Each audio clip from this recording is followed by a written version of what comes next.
Hola chicos, otra vez estoy aquí con vosotros. Esta vez vamos a hacer una receta dulce, palmeritas de hojaldre. Los ingredientes que necesitamos son una lámina de hojaldre, canela en polvo, azúcar glass y azúcar normal. Y los utensilios que necesitamos son un rodillo para extender el hojaldre y un horno para hornearlas. Comenzamos. El primer paso es espolvorear el banco con azúcar. Ponemos la masa encima y estiramos.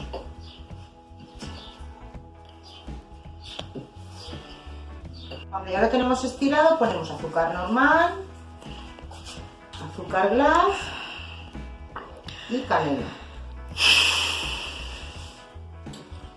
Y llevamos los extremos hacia el centro. Y volvemos a ponerle azúcar normal, azúcar glass y canela. Y repetimos otra vez los extremos hacia el centro.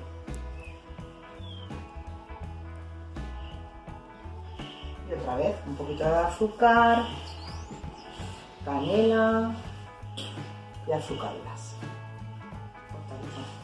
Cuando ya tenemos todo el rulito hecho, empezamos a cortar las palmeritas, más o menos todas por igual. Acércate al que se vea.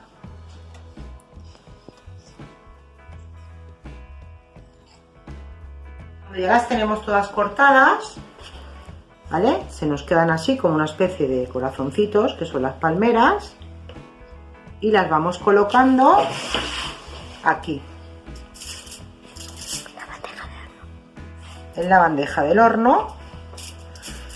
Las vamos separando, no las ponemos muy juntas porque el hojaldre va a crecer.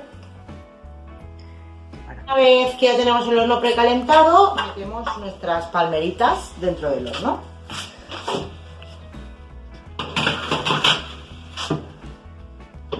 Lo haremos durante 15 minutos aproximadamente.